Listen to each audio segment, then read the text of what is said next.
पढ़ें अस्सलातु वस्सलामु अलैका या रसूल अल्लाह, अस्सलातु वस्सलामु अलैका या नबी अल्लाह,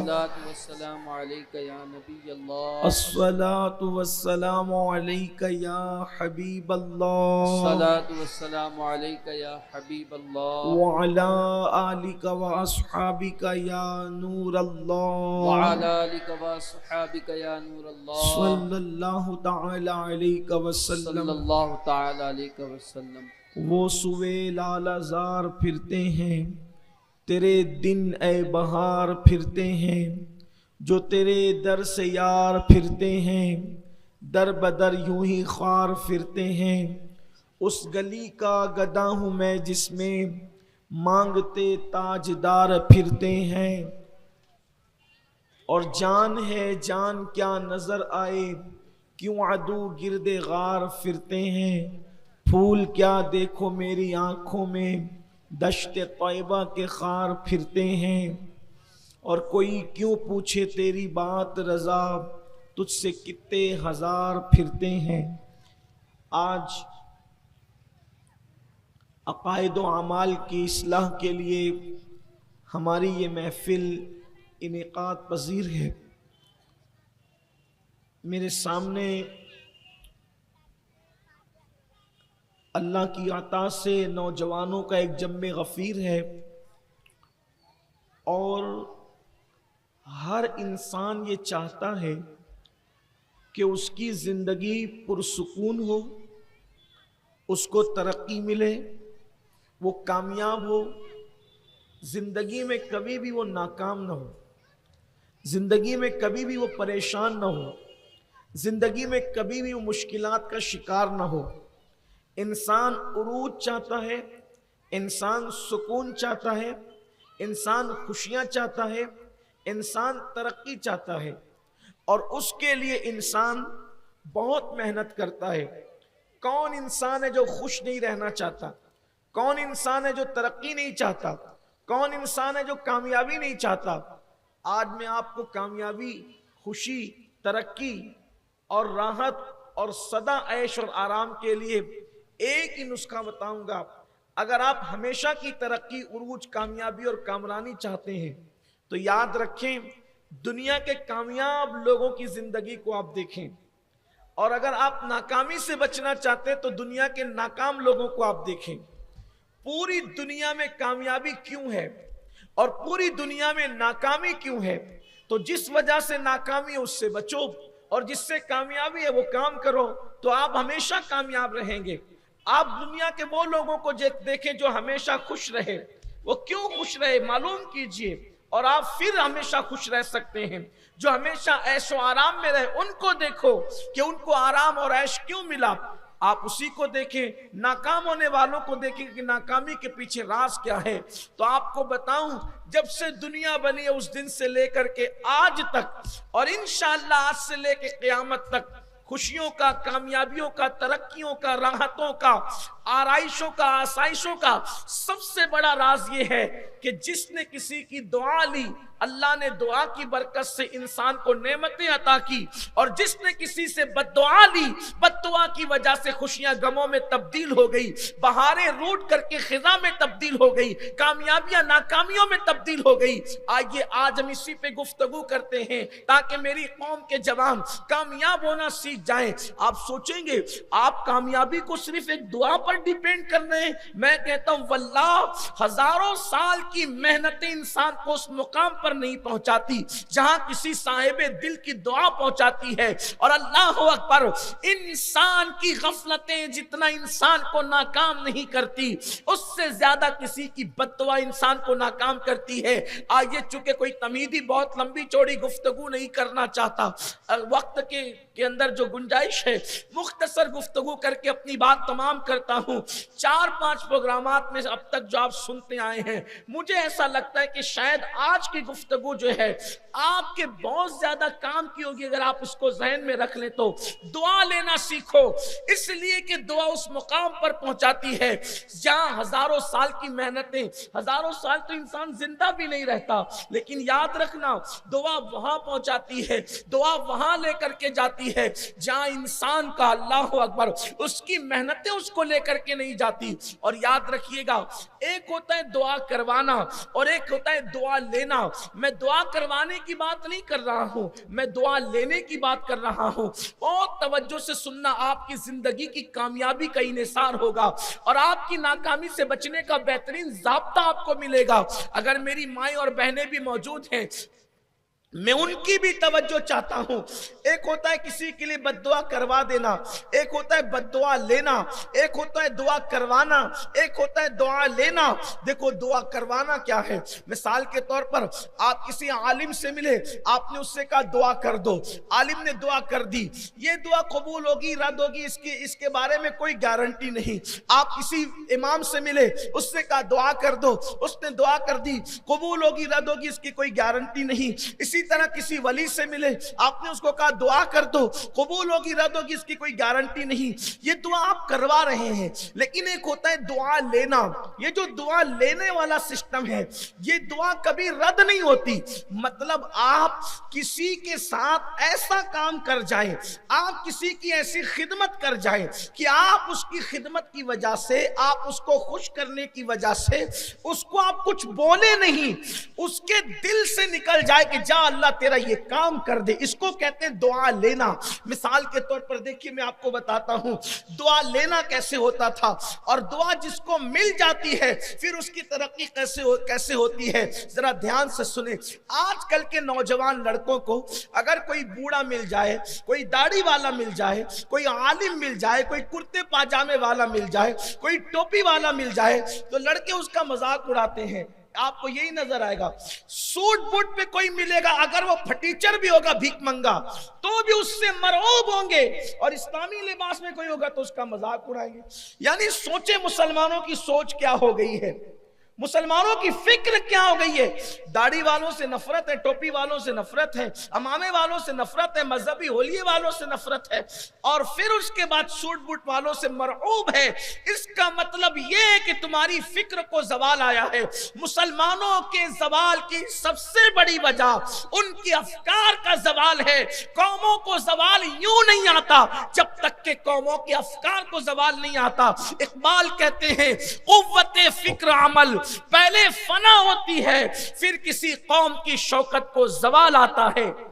कैसे फिक्र को जवाल आया? छोटा सा बच्चा गोद में लेके जा रहे हैं, तवज्जो करना, छोटा सा बच्चा गोद में लेके जा रहे हैं, एक तरफ पैंट शर्ट वाला जा रहा है, एक तरफ कुर्ते पैजामे दाढ़ी टोपी वाला जा रहा है, बच्चा रो रहा है, तो वो पैंट शर्ट और सूट बूट वाले को दिखा के नहीं बोलोगे कि ये मारेंगे, ये पकड़ के लेके जाएंगे। यही है ना, यही करते हो ना। सूट बूट वाला, पैंट शर्ट वाला, उसको उसके बारे में नहीं कहोगे कि पकड़ के लेके जाएंगे मारेंगे। दाढ़ी वाला दिखेगा, बोलेंगे बाबा मारेंगे, पकड़ के ले जाएंगे। आप मुझे बताएं, मुसलमान होकर तुम्हारे दिमाग में कितनी गंदगी है मजहबी लोगों के लिए कि आपने तो अपने बच्चे के दिल में बचपन से ये बात डाली कि जो दाढ़ी मुंडा होगा वो नहीं मारेगा, दाढ़ी वाला मारेगा। जो पैंट शर्ट वाला है वो नहीं मारेगा, दाढ़ी वाला मारेगा। तो बोलो, बचपने से तुम्हारे बच्चों के फिक्र के अंदर ये सोच पलेगी कि नहीं पलेगी? मारता कौन है? दाढ़ी वाला। पकड़ता कौन है? दाढ़ी वाला। सोचो, ये मकाम पर दुनिया ने तुम्हें ला करके खड़ा किया। लाशौरी तौर पे तुम खुद अपने मजहब से बेजार हो, अपने मजहब से खुद बेजार हो। बात दूर ना निकले, मैं अपने उन्वान की तरफ से हटना नहीं चाहता और ये करना चाहता हूं। मजाक उड़ाते लोग, दाढ़ी वालों का मजाक उड़ाते। जब तुम मुसलमान होकर के खुद दाढ़ी वालों का मजाक उड़ाओगे तो दुनिया ना उड़ाएगी। मुझे दुनिया के मजाक उड़ाने पे शिकवा नहीं है। क्यों शिकवा नहीं है पता है? क्योंकि मेरी तबीयत मंसूर अल्लाह जैसी हो गई है इस वक्त। क्यों? मंसूर ने जब कहा अनल हक, तो पूरे बगदाद ने उन पे पत्थर मारा। जब पूरे बगदाद ने पत्थर मारा तो मंसूर मुस्कुरा रहे थे, हंस रहे थे, क्योंकि मंसूर जानते थे मुझे पहचानते नहीं है, इनको मेरी अहमियत का अंदाजा नहीं है। लेकिन जब जुनैद बगदादी को भी हुक्म हुआ कि बादशाह के कारिंदे मुखबिरी के लिए मौजूद हैं और अगर कोई पत्थर नहीं मारेगा तो बादशाह उसके हाथ कटवा सकता है, उसको सजा दे सकता है, तो जुनैद बगदादी ने कहा चलो हम भी मारने वालों में अपना नाम लिखा दें, ताकि कम से कम बादशाह के लोगों को कोई मुखबिरी ना कर सके कि हमने नहीं मारा। लेकिन चूंकि उठते हुए हाथ नजर आएंगे, लाखों हाथ में उठे हुए हाथों में किसको पता चलेगा पत्थर किसने मारा, फूल किसने मारा, किसने नहीं मारा।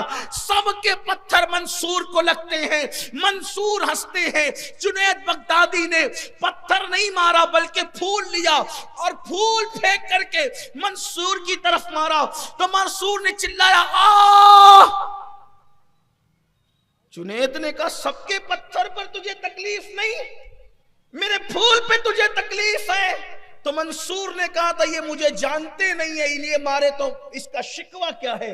आप तो मुझे जानते हैं ना कि मैं बात क्या कह रहा हूं, इसलिए आपके फूल पे मुझे तकलीफ है। अगर दुनिया दाढ़ी वालों को ताना दे रही है, मुझे शिकवा उनसे नहीं है, क्योंकि वो जानते नहीं दाढ़ी है क्या चीज। तुम मुसलमान होकर अगर दाढ़ी का मजाक उड़ा रहे हो तो मुझे शिकवा तुमसे है कि तुम्हें पता नहीं दाढ़ी किस चीज का नाम है। दाढ़ी दुनिया के सबसे खूबसूरत तरीन इंसान की सुन्नत है, दाढ़ी आमिना के लाल की सुन्नत है, दाढ़ी महबूब किरदगार की सुन्नत है, उसकी सुन्नत है दाढ़ी के तेरी सीरत तेरी सूरत जमाने से निराली है, तेरी हर हर अदा प्यारे दलील बेमिसाली है। अर्ज ये कर रहा था मजहबी ओलिये में आजकल हमारे लड़के मजाक उड़ाते हैं, अगर कोई फकीर आ जाए भीख मांगने वाला, बच्चे उसके पीछे लग जाते हैं, पता नहीं क्या होता है, कितना रोना रोया जाए तो दुखड़ा ही है। तो ये तो रातें खत्म हो लेकिन कभी ये दुखड़े खत्म ना हो, बातें खत्म ना हो। दुआ लेने की बरकत क्या है? सरकार गरीब नवाज रदी अल्लाह ताला से किसी ने पूछा आपकी तरक्की का राज क्या है? फरमाया किसी की दुआ। आपकी तरक्की का राज क्या? का किसी की दुआ। का क्या मतलब? का मेरे मोहल्ले में जबकि मैं 8-10 साल का बच्चा था, एक फकीर आया था भीख मांगने वाला। लोगों को लगता था एक फकीर आया है, हालांकि वो भीख मांगने वाला नहीं था, वो लोगों को देने वाला। हर भिखारी, मैं लोगों को कहता हूं अपने ज़ौक़ के मुताबिक, हर भिखारी मांगने नहीं आता, कुछ फकीर किस्मतें बदलने भी आता। इकबाल कहते हैं निगाहें मर्द मोमिन से बदल जाती हैं तकदीरें, जो हो ज़ौक़े यकी पैदा तो कट जाती है जंजीरें। यहां तो सबको एक ही लकड़ी से हाँकना है। अगरचे तुम्हारे मोहल्ले में जो भीख मांगने वाले भिखारी है, मैं ये नहीं कहता कि वो बहुत अच्छे हैं, गांजा चरस पी के शराब के नशे में भीख मांगते हैं, मैं कहता हूं उन्हें भीख भी ना दिया करो। नशा करने वालों को तो भीख भी देने की इजाजत नहीं है, उनको कर्जा देने की भी इजाजत नहीं है। हाँ, रिवायतों में आता है कि जिसने नशा करने वाले को कर्जा दिया गोया उसने इस्लाम को ढाने में मदद की, इस्लाम को गिराने में मदद की उसने। नशा करने वालों को ना भीख दो, नशा करने वालों को ना कर्जा दो। यहां तक हदीस पाक में आया है कि अगर नशा करने वालों को तुम अपने घर में कोई फंक्शन करो तो उसको दावत में भी मत बुलाओ। इतनी नफरत है नशा करने वालों से। लेकिन लोग आजकल के जो भिखारी हैं, उन भिखारियों को तो फकीर भी नहीं कहना चाहिए, उन भिखारियों को फकीर, उनको भिखारी कहना चाहिए, भिखमंगा कहना, फकीर नहीं कहना चाहिए। फकीर बड़ा मनसब है, फकीर इतना बड़ा मनसब है कि अगर बता दो कि फकीर किसको कहते हैं तो लोग फकीर कहने में फख्र करें, फकीर कहने में फख्र करें। एक रिवायत के बारे में सूफिया कहते हैं हुजूर अलैहि सलाम ने फरमाया कि जो जिसके पास फक्र होता है, फक्र, वो फकीर कहलाता है। ठीक, हुजूर अलैहि सलाम ने फरमाया अल फक्र फख्री, कि मेरा फक्र मेरा फख्र है। अगरचे मुहद्दिसीन ने इस पर कलाम किया, लेकिन सूफिया के यहाँ खुद दाता साहब रहमतुल्लाह अलैह के नजदीक ये रिवायत साबित है। दाता अली हुजवेरी रहमतुल्लाह अलैह के नजदीक रिवायत साबित। बहरहाल सूफिया और मुहद्दिसीन में कुछ मामलात में रिवायत लेने के हवाले से अलग अलग उनका रंग है, लेकिन मैं उसकी तरफ नहीं जाता। तो सरकार गरीब नवाज फरमाते कि एक फकीर मर्द दरवेश हमारी बस्ती में आया और बच्चे उसको पत्थर मारने लगे। मोहल्ले के बच्चे उसको पत्थर मार रहे थे, उस फकीर को। मैंने देखा कि बच्चे पत्थर मार रहे थे, मैं भी बच्चा था। मैंने उनको अपने बाग में बुला लिया। मेरे पास एक बाग था, पंचक्की थी, अंगूर का बाग। मैंने उनको बाग में बुला लिया, बिठाया, और बिठाकर मैंने उनको अंगूर के खोशे पेश किए। मेरे हम उम्र बच्चे उनको पत्थर मार रहे थे, मैंने उनको अंगूर दिए। बस उन्होंने वो अंगूर लिए और अंगूर देख करके उनका दिल खुश हो गया और उनके दिल से दुआ निकल गई और मेरे दिल की दुनिया बदल गई। देखो, किसी की दुआ ने किसी को गरीब नवाज बना दिया, हिंदुस्तान का सुल्तान बना दिया। बल्कि एक बात आपको बताऊं, सरकार गरीब नवाज को हिंदुस्तान का बादशाह भी किसी की दुआ ने बनाया। जब गौसे पाक ने फरमाया कदमी हाजी अला रकबत कुल्ले वली जिल्ला, कि मेरा ये कदम हर वली की गर्दन पर है, तो हमारे बुजुर्गों ने लिखा है हुजूर गरीब नवाज ने गर्दन इतनी झुकाई कि अल्लाह अकबर, जमीन को गर्दन लग गई और फरमाया बल अला आईनी वो राशि, कि आपका ये कदम सिर्फ मेरी गर्दन पे नहीं है बल्कि मेरी आंखों पर भी है, मेरे सर पर भी है। जब आपने इतना मुबालगा किया सर झुकाने में, तो आपने दुआ दी। सरकार गौसुल आजम दस्तगीर ने दुआ दी। देखो, दिल खुश किया ना तो दुआ दी।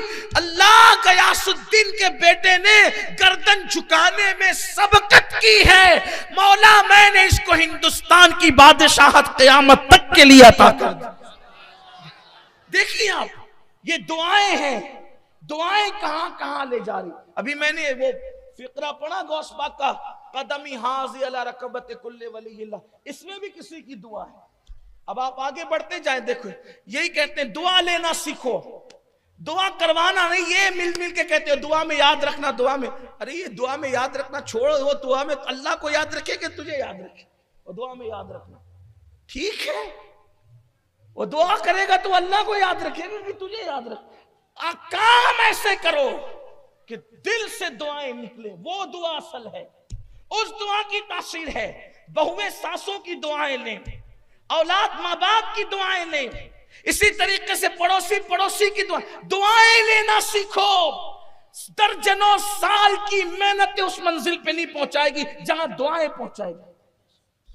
हर एक, आप किसी भी तरक्की याफ्ता शख्सियत को लाओ, मैं उसके पीछे दुआ ना साबित कर दूं तो फिर कहें जो बेदुआ है वो बेफैज है। जो दुआ वाले हैं देख लेना उनको। आप देखें, किसी हर तरक्की याफ्ता आदमी के पीछे दुआ। हिंदुस्तान का बहुत बड़ा बादशाह सुल्तान शमसुद्दीन अल्तमश, इतना बड़ा बादशाह गुजरा कि उसके रोग की धमक जो है वो शर्क से लेकर गर्ब तक थी। अल्तमश बादशाह कैसे बने? वो तो एक गुलाम थे। शमसुद्दीन अल्तमश बादशाह कैसे बने? गुलाम थे। ख्वाजा कुतुबुद्दीन बख्तियार काकी और शेख शहाबुद्दीन उमर सहरवर्दी दोनों एक दरख्त के नीचे दोनों बुजुर्ग बैठ के बातें कर रहे थे। इनके मालिक ने, शमसुद्दीन के मालिक ने कहा कि बेटा जरा जल्दी जाना, फला काम करके आना। ये घोड़ा लेकर के निकले तो देखा कि दो अल्लाह वाले बैठे हुए। सोचा ये नीचे बैठे, मैं ऊपर बैठ करके चला जाऊं। तवज्जो करना मेरे जवानों, तवज्जो करना। देखो अल्लाह अकबर, उस दौर के जवानों की सोच क्या थी, आज के जवानों का हाल अजीब है। उस दौर के जवानों की सोच क्या थी? अल्लाह अकबर, दो अल्लाह वाले जमीन पे बैठे हैं और मैं घोड़े पे बैठ करके जाऊं। वो दूर से देख करके घोड़े से नीचे उतरे, उसकी लगाम पकड़ी और झुक करके गए, दोनों को सलाम किया। बाबा कुतुब ने फरमाया देखो दिल्ली का बादशाह जा रहा है, दिल्ली का बादशाह जा रहा है। किसी ने टोका, हज़रत वो तो कोई गुलाम है, गुलाम। वो क्या?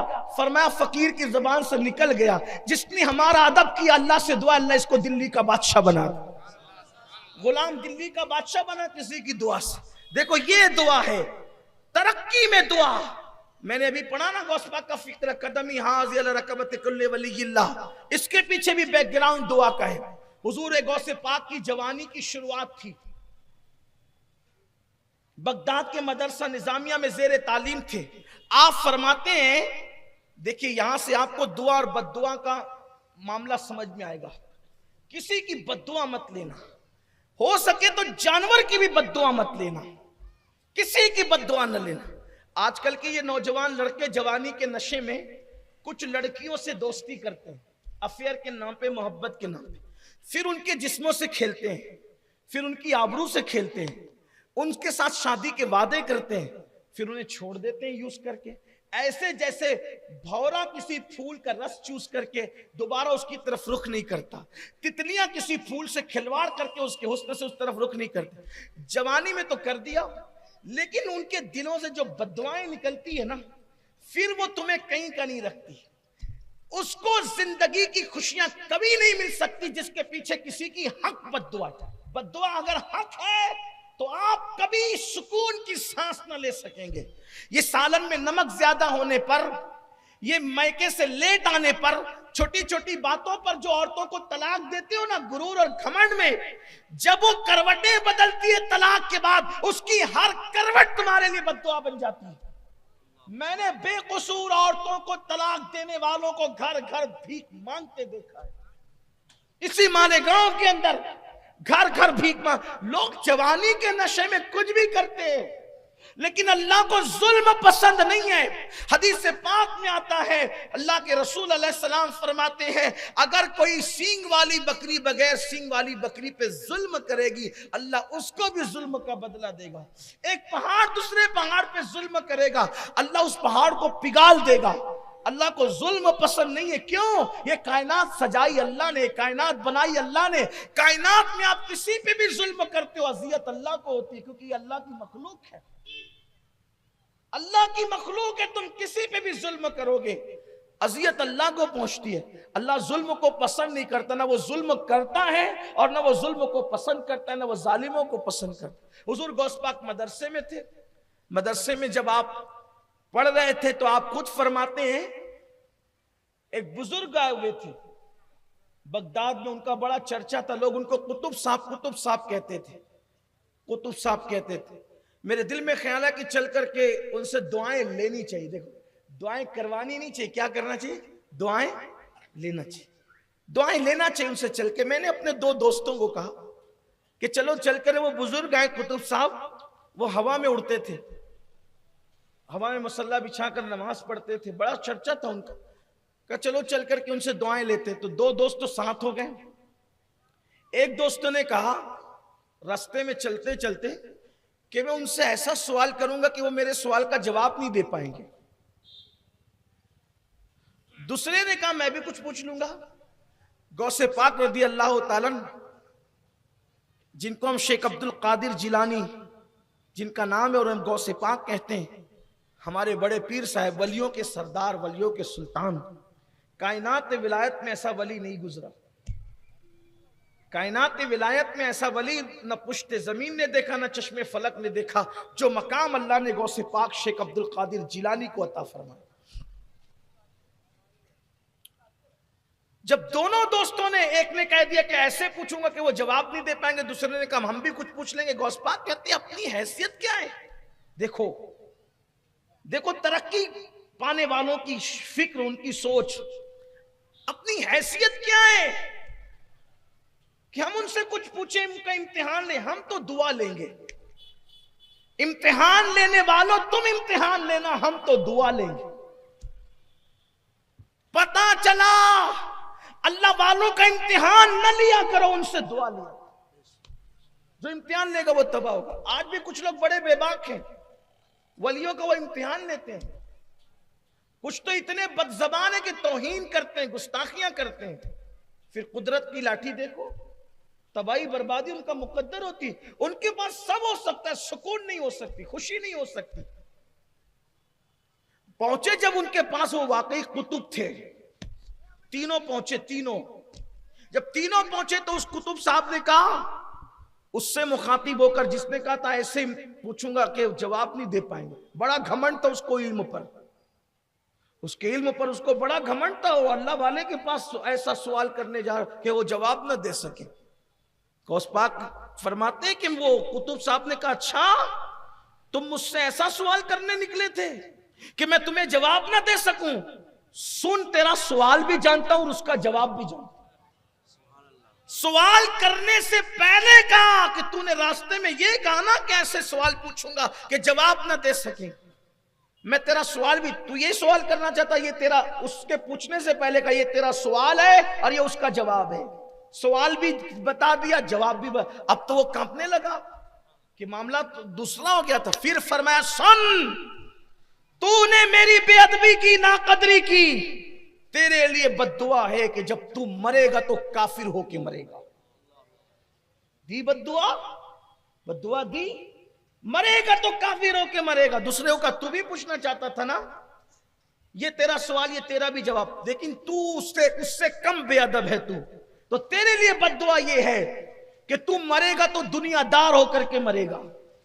और गौस पाक के लिए कहा, मेरे मुर्शिद के लिए, कि अब्दुल कादिर शहजादे, तूने मेरा अदब किया, तेरे लिए दुआ है कि अल्लाह तुझ पर एक दिन ऐसा लाएगा कि इसी बगदाद में जामा मस्जिद के मिंबर पे बैठकर तुम कहोगे, कदमी हाजी अला रकबत कुल्ले वली जिल्ला, कि मेरा ये कदम हर वली की गर्दन पर है, सारे वली तेरे लिए अपनी गर्दन को झुका देंगे।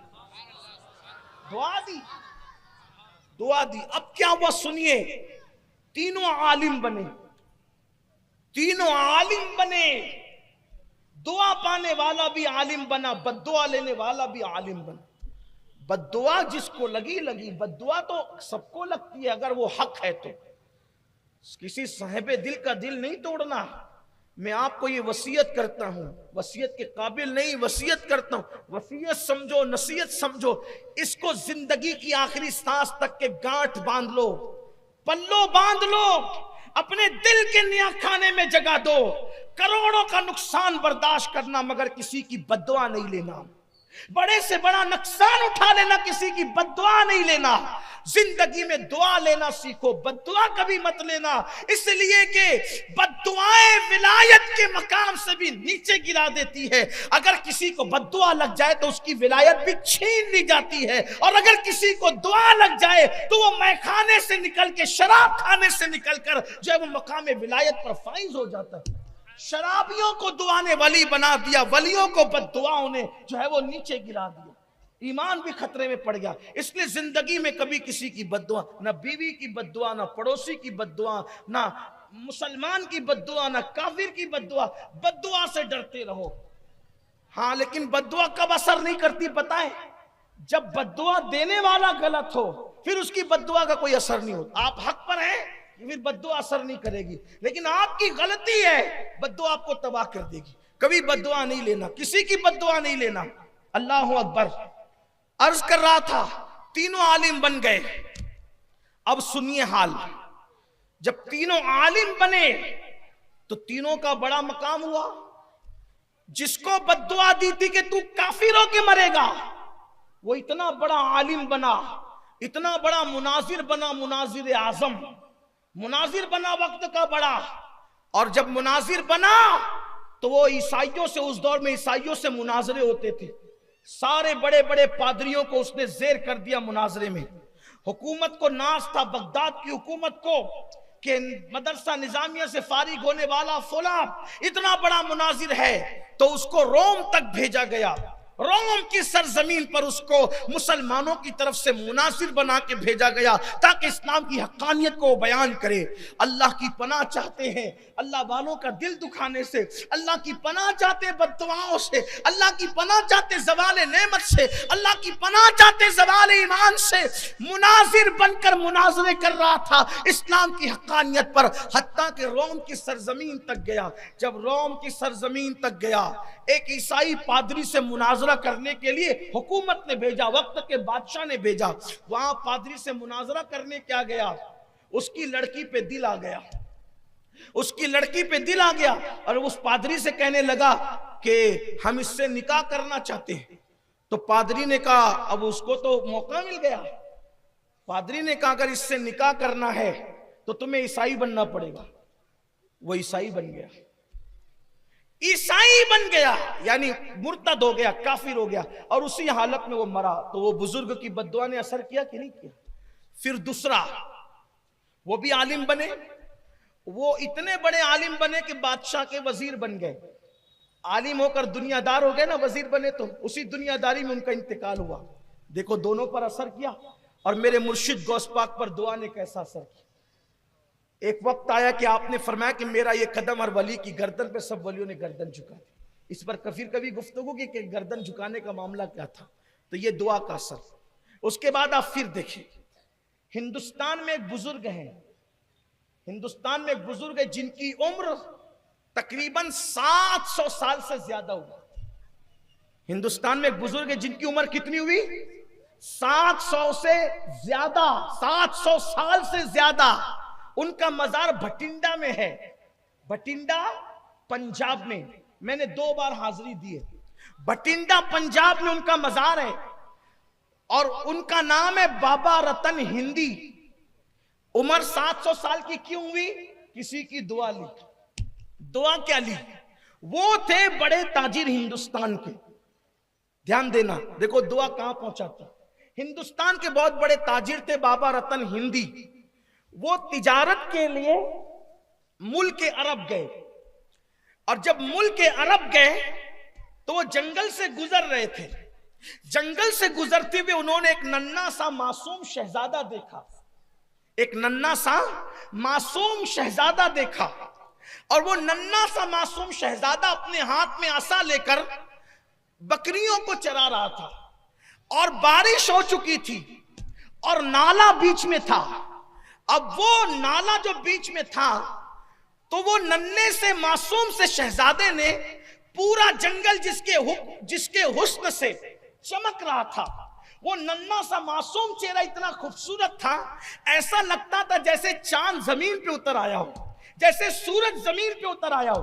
उसकी मनमोहनी सूरत ऐसी हसीन और जमील थी कि ऐसा लगता था कि जंगल के रेगजार उससे हुस्न की खैरात मांग करके चमक रहे हैं। बल्कि उसने ऐसा चमका दिया था उन रेगजारों को कि अल्लाह अकबर, अनस शम्स की धूम मच गई थी उन जर्रात के अंदर। अल्लाह अकबर। रतन हिंदी जो हिंदुस्तान के ताजिर थे, उन्होंने देखा कि बारिश हो चुकी है, कीचड़ है, नाले से पानी जोर से बह रहा है, और बकरियां छलांग लगाकर उस पार चली गई है, और अपने उस नन्हे से राई का इंतजार कर रही है। हैरत हुई रतन हिंदी को कि बकरियां जिस राई की मुंतजिर हो, आखिर वो राई किस कदर शान वाला है। पेशानी पर तो लिखा नहीं होता, खूबसूरत सा मासूम सा चेहरा है, उम्र होगी 5 साल या तकरीबन 5.5 साल, इससे ज्यादा की उम्र नहीं थी उस राई की। अल्लाह अकबर। रतन हिंदी ने देखा बच्चा, रतन हिंदी ने देखा नन्हा सा बच्चा। रतन हिंदी को क्या पता था कि कौन क्या है, किसकी पेशानी पे कुछ लिखा हुआ नहीं होता। नन्हे से उस मासूम शहजादे से कहा, आपकी बकरियां हैं? जी मेरी बकरियां हैं। आप पार जाना चाहते हैं? जी पार जाना चाहता हूं, मैं आपकी मदद कर सकता हूं। तो उस नन्हे से मासूम शहजादे ने कहा, क्यों नहीं। रतन हिंदी ने उस शहजादे को, नन्हे से मासूम को कंधे पे बिठाया, और ये परवाह नहीं की कि मेरा क्या होगा, बल्कि उस नन्हे से शहजादे को कंधे पे बिठाकर नाला पार करा दिया, बकरियों तक पहुंचाया उस राई को। उस नन्हे से मासूम राई ने आसमान की तरफ देखा, और देख करके कहा, अल्लाह अकबर। मैं यहाँ राई बमाना चरवा नहीं कह रहा हूं, कुल्लुकुम राई के माना में जो बकरी की निगरानी कर रहा था वो मासूम शहजादा, उस माना में राई कह रहा, उसका ख्याल करना। नन्हे से शहजादे को कंधे पे बिठाया और बिठा करके नाला पार कराया। नन्हे से शहजादे ने हाथ उठाया और दुआ दी, अल्लाह तेरी उम्र दराज करे, अल्लाह तेरी उम्र दराज करे, अल्लाह तेरी उम्र दराज करे।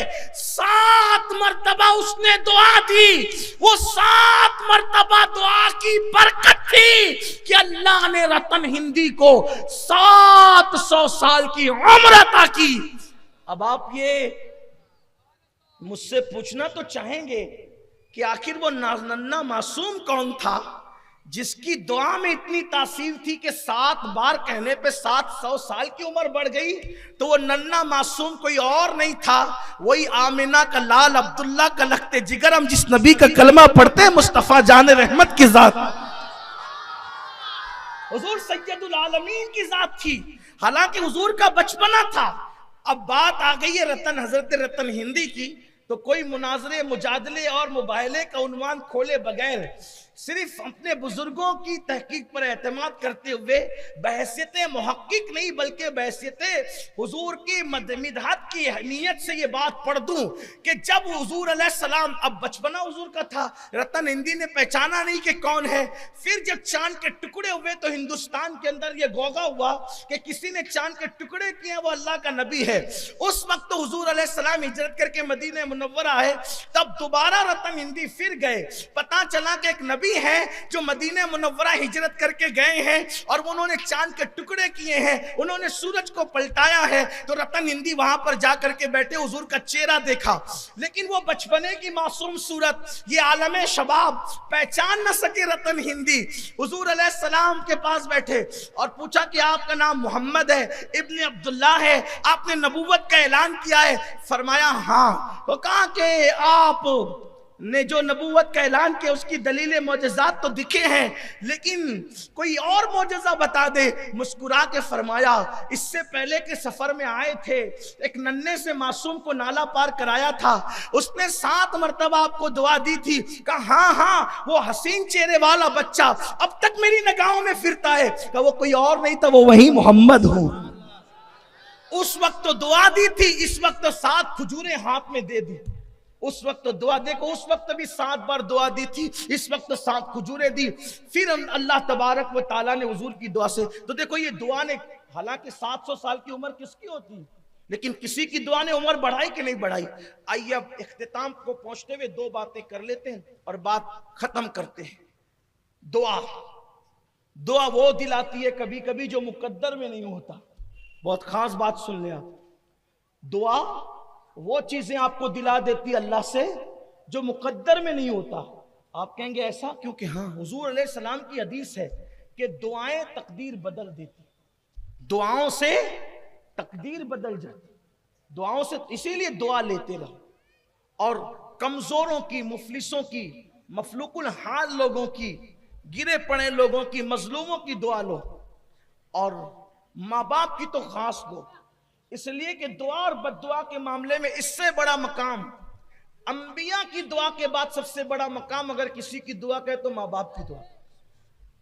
आइए दुआ और बद्दुआ के मुतालिक एक बात दुआ से मुतालिक, एक बद्दुआ से मुतालिक सुने, बात खत्म करते हैं और फिर आपको पैगाम देता हूं कि जिंदगी में दुआ लेना, कभी बद्दुआ नहीं लेना।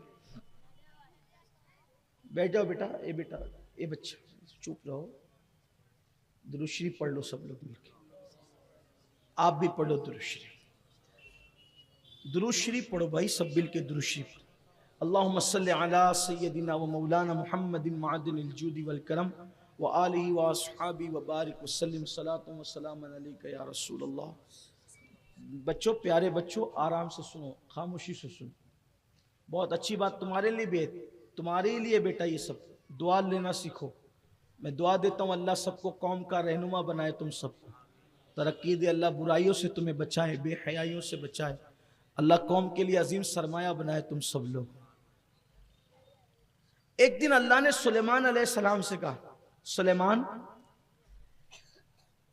मैं तुझे अपनी कुदरत का एक करिश्मा दिखाना चाहता हूं, अगर तुम वो करिश्मा देखना चाहते हो, कुदरत का, मेरी कुदरत का करिश्मा देखना चाहते हो तो वो समुंदर पे चले जाओ।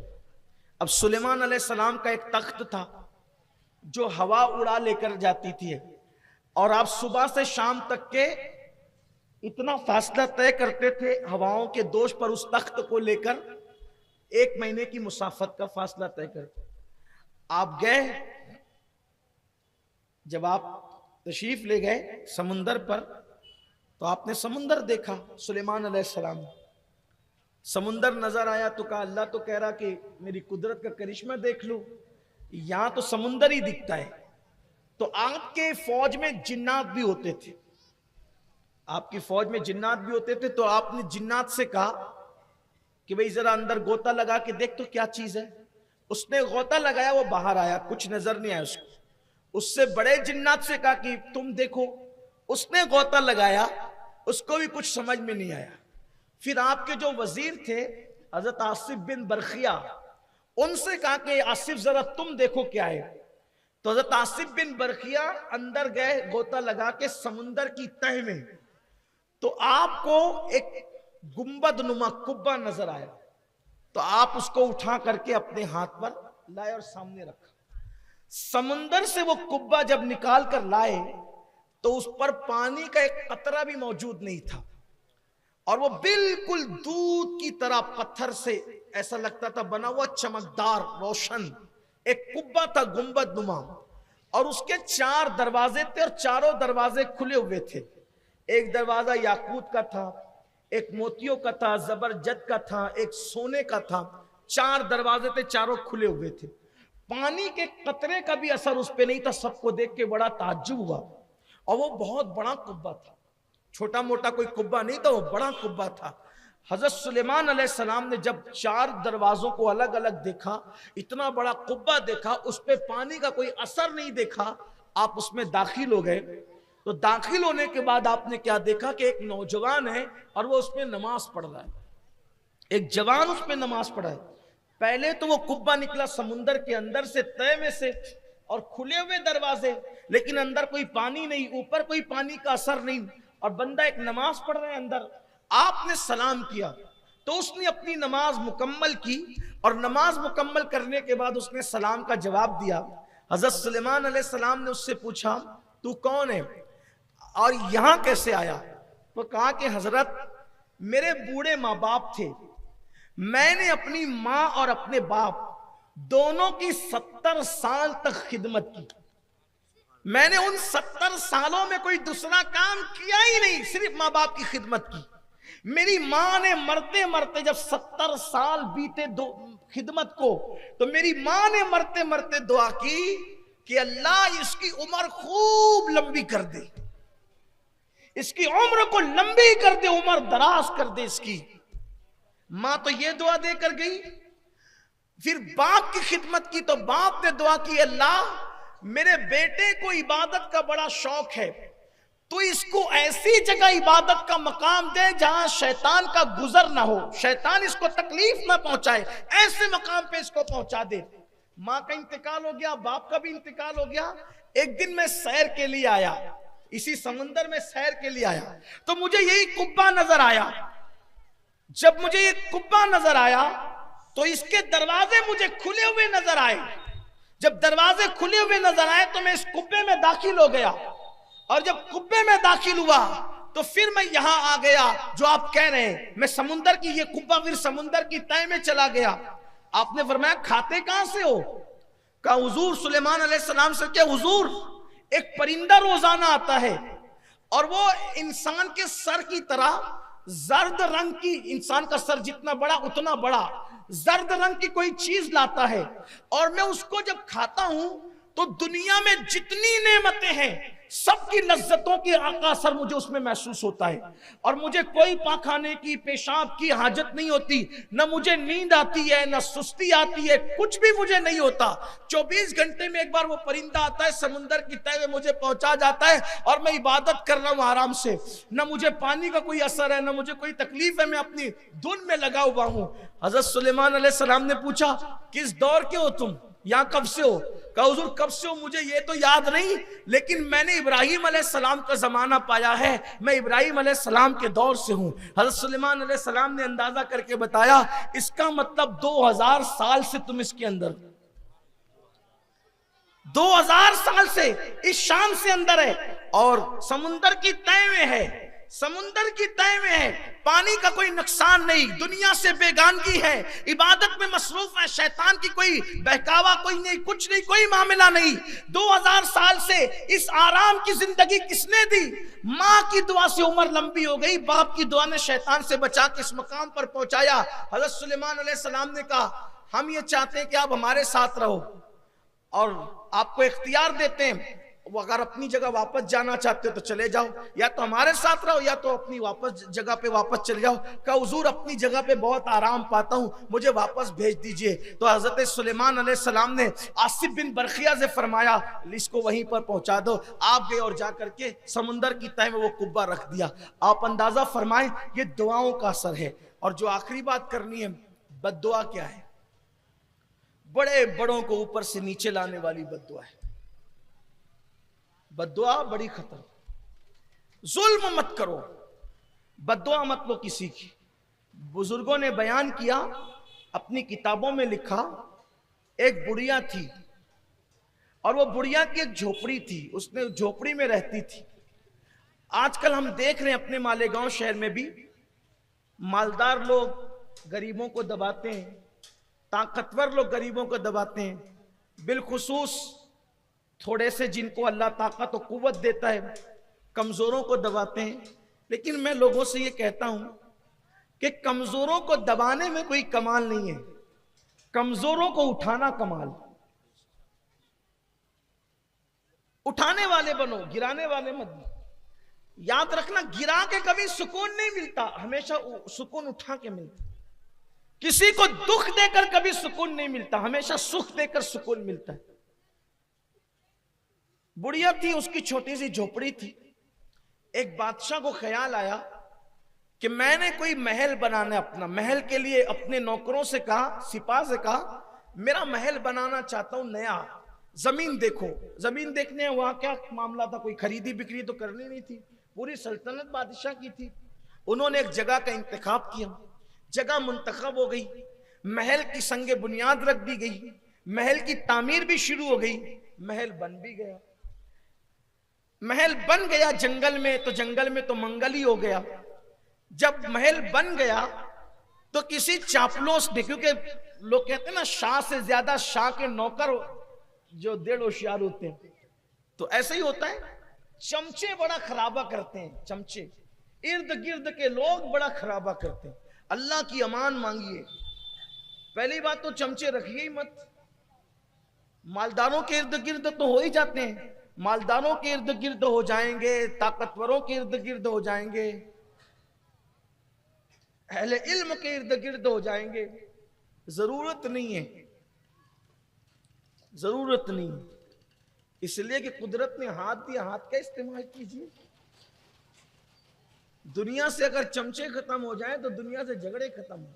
हाँ, चमचों से खाने वालों के मुंह जलते हैं, मुंह याद रखना। इसलिए कि हाथ से खाओगे ना तो हाथ बताएगा कि कितना गरम है कि नहीं गरम है, चमचा कभी नहीं बताएगा।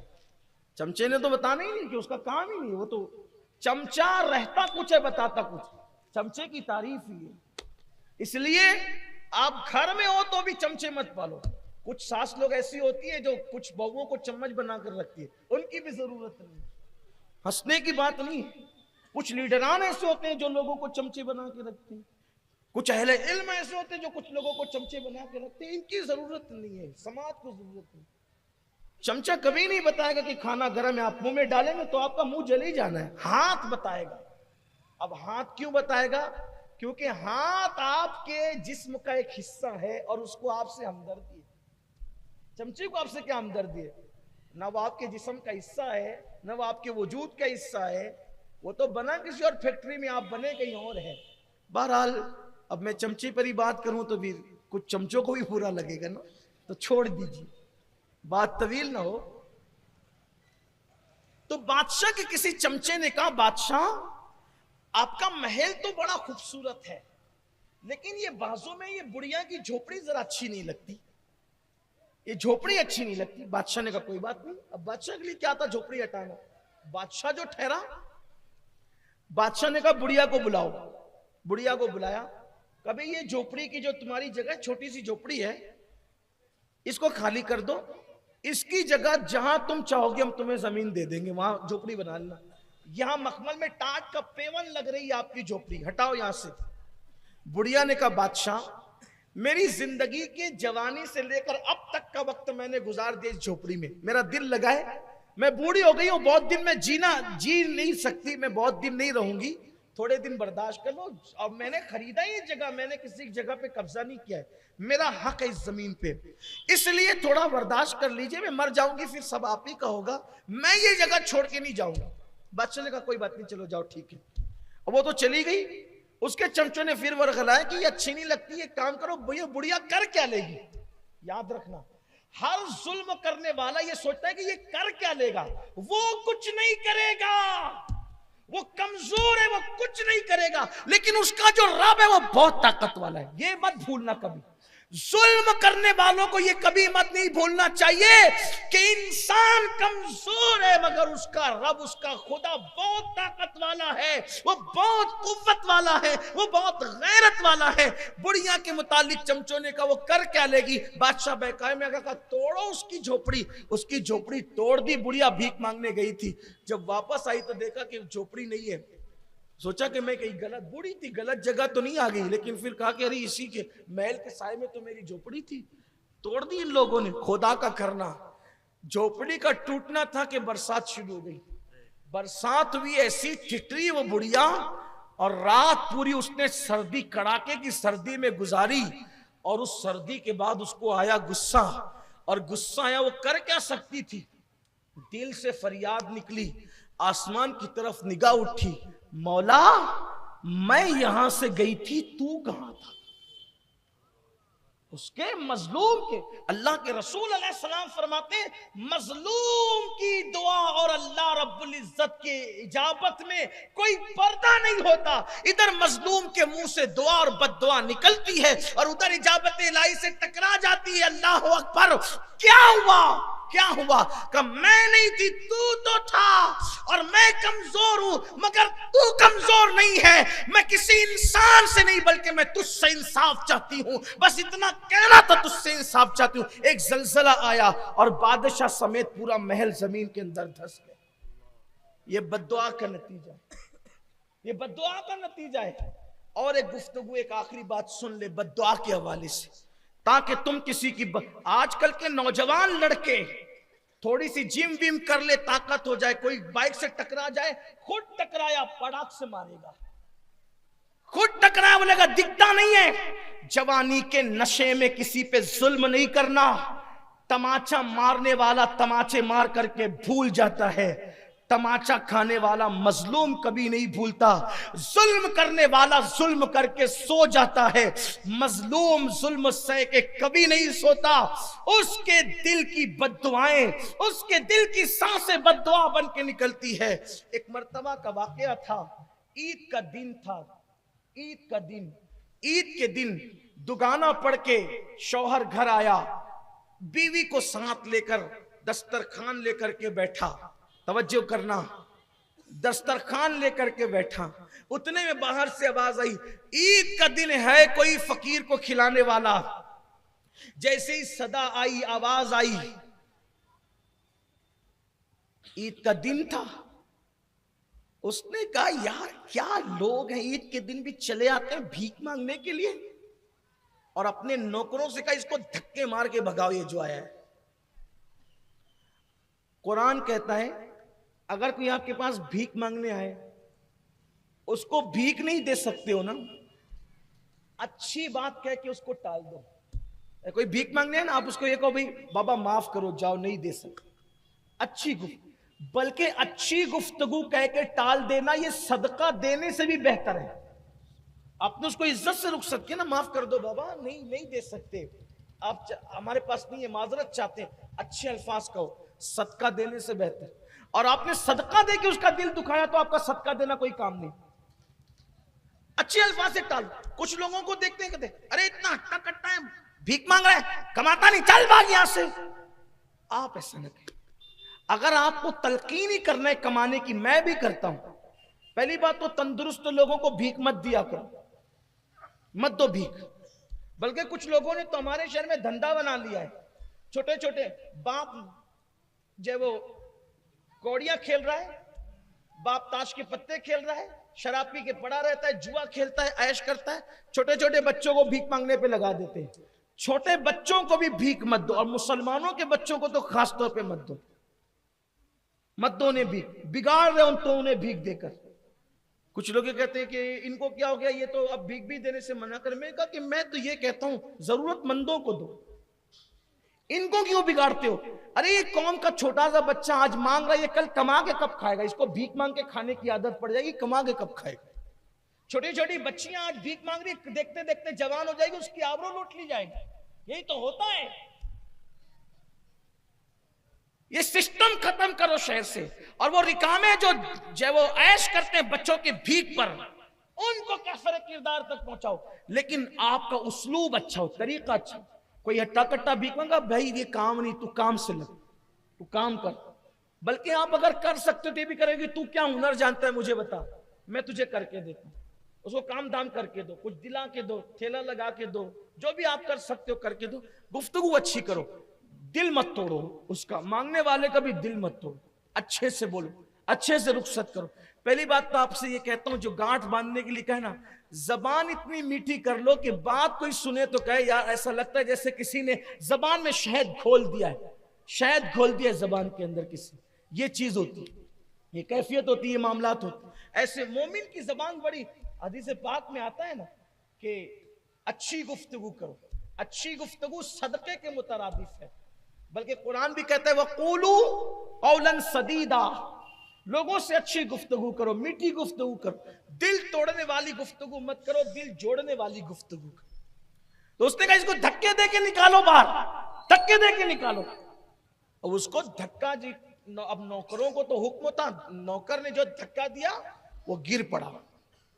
जब वो गिर पड़ा तो उसने गिरते गिरते कहा मौला इसको अपनी दौलत पर बड़ा घमंड है, गुरूर है इसको अपनी दौलत पर, छीन ले इससे और मुझे दे दे।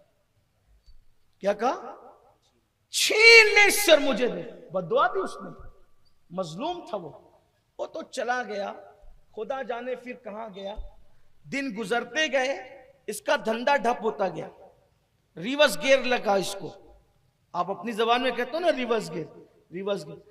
अगर आपको भी कभी कारोबार के मामले में, इज्जत के मामले में, तरक्की के मामले में कभी रिवर्स गियर लगे, यानी उल्टी गिनती आपकी शुरू हो, तो कभी बैठ के सोचना कि किसी का दिल तो नहीं दुखाया। मैं लिख कर देता हूं गारंटी के साथ, जब तक आप किसी अहले दिल का दिल नहीं दुखाओगे तब तक आपकी उल्टी गिनती शुरू नहीं होगी। इज्जत के मामले में, वकार के मामले में, शान के मामले में, दौलत के मामले में आपने कहीं ना कहीं चूकी की है, गलती की है। अल्लाह के गुनाह करोगे, अल्लाह बड़ा करीम है, उसको कोई फर्क नहीं पड़ता, वो समद है, वो माफ करता है, नजरअंदाज करता है। लेकिन बंदों का दिल दुखाते हो तो फौरन पकड़ होती है, गिरफ्त होती है। इसलिए दिल दुखाने से परहेज करो।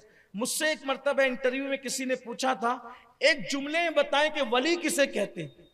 मुझसे किसी ने पूछा था, एक जुमले में बताएं कि वली किसे कहते हैं। मैंने एक जुमले में जवाब दिया था, जो अपने दिल को साफ करता है, जो अपना दिल संवार ले और दूसरों का दिल संभाल ले, वो वली बन जाता है।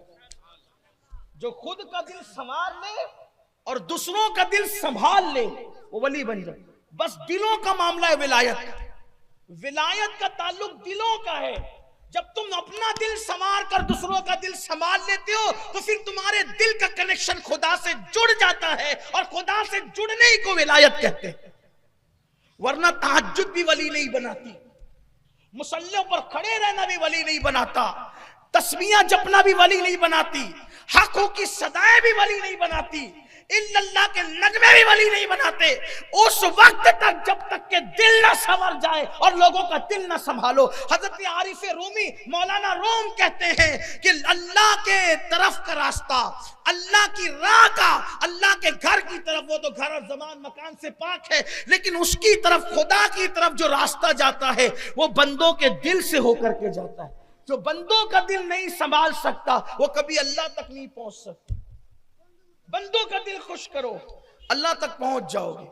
तो अर्ज ये कर रहा था, उसकी उल्टी गिनती शुरू हुई, कारोबार ठप पड़ने लगा, ये हुआ वो हुआ, धीरे धीरे दुकानें बंद हुई, कारोबार बंद हुआ, नौकर चाकर गुलाम ये वो सब चले गए। आखिरी में खाने को मोहताज हुआ। जिसके घर से अपने मालेगांव के माहौरे में कह सकते हैं कि सोने का धुआं निकलता था, अब उसके घर में खाने को परेशानी है।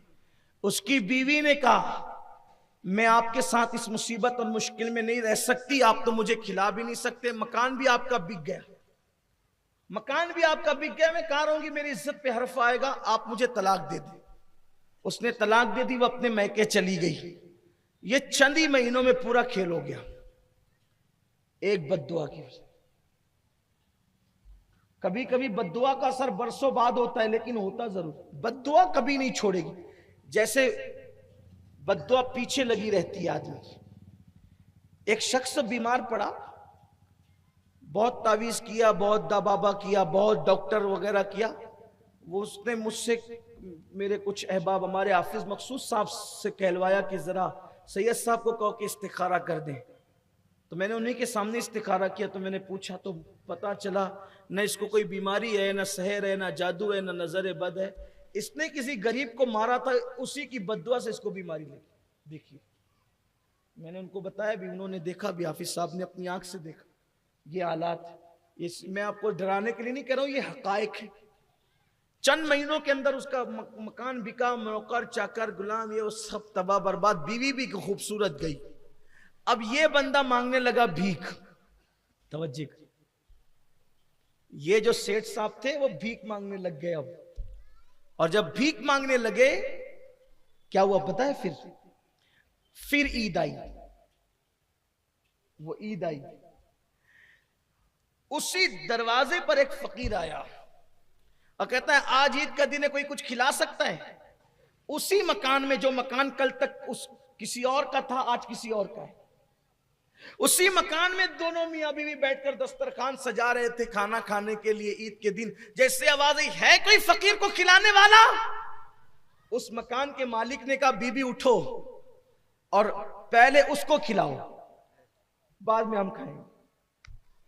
उठो, अपने हाथ से उसको खाना दो, वो फकीर को, फिर हम, आज ईद का दिन है। जैसे ही खाना लेकर के दरवाजे पे गई, चीख मारी, खाना हाथ से गिरा, बेहोश होकर जमीन पे गिर पड़ी। पता नहीं उस भिखारी के चेहरे में क्या था कि ये मालिक मकान की बीवी बेहोश होकर गिर पड़ी। पानी के छींटे दिए, होश में आई। शौहर ने पूछा, बीबी मेरी जान, मेरे घर की आबरू, मेरे घर की मलका, क्या हुआ? क्यों परेशान हो गई, क्यों बेहोश हो गई, तकलीफ क्या है तुम्हें? उस फकीर के चेहरे में क्या देखा? तो वो जो फकीर था ना भीख मांगने के लिए, ये मकान उसी का था पिछले साल ईद के दिन, और उस वक्त में उसके निकाह में थी, वो मेरा शौहर था। पिछले साल ईद की बात है, मकान ये उसी का था, वो मेरा शौहर था, बहुत मालदार था, बहुत अल्लाह ने दौलत से नवाजा था। पिछले साल ईद पर इसी वक्त हम खाना खाने बैठे थे, एक फकीर आया था भीख मांगने के लिए, और वो भीख मांगा तो इसने कहा धक्के दे के निकाल दो। जैसे ही नौकरों ने धक्का दिया, वो गिर गया। गिरते गिरते उसने कहा, अल्लाह इसने मुझ पर जुल्म किया है, इसकी दौलत छीन कर मुझे दे। फिर पता नहीं वो फकीर कहां चला गया। उसने कहा कि तुम्हें बता दूं, वो फकीर मैं ही था। उस दिन के बाद से अल्लाह ने मुझे तरक्की दी और आज अल्लाह ने मुझे इस मकाम पे पहुंचा दिया। तो देखो बद्दुआ यहां तक पहुंचाती। इसलिए अगर तरक्की और खुशियां चाहते हो, दुआ लो, घमंड छोड़ दो, तकब्बुर छोड़ दो।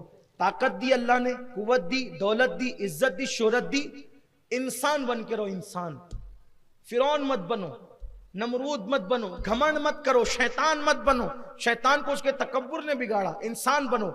अल्लाह के रसूल अलैहिस्सलाम से सहाबा ने कहा, या रसूल अल्लाह, लोग मुलाकात के लिए आते हैं, हम आपके लिए कोई ऊंचा ओटा बना देते हैं, आप उस ओटे में बैठा करें ताकि आने वाला आती आपको पहचान ले कि आप अल्लाह के रसूल हैं। हुजूर अलैहिस्सलाम ने फरमाया, मैं इंसान हूं, बंदा हूं, बंदा बन करके रहना पसंद करता हूं, मुझे लोगों में मुमताज बन के रहना पसंद नहीं है। ये सीना तान के चलना, ये अकड़ के चलना, ये किसी को मार देना, किसी को पीट देना, किसी से घमंड करना, ये सब चीजें छोड़ो, इससे तौबा करो, अल्लाह की बारगाह में गिड़गिड़ाओ, माफी मांगो, अपनी जिंदगी को बदलो।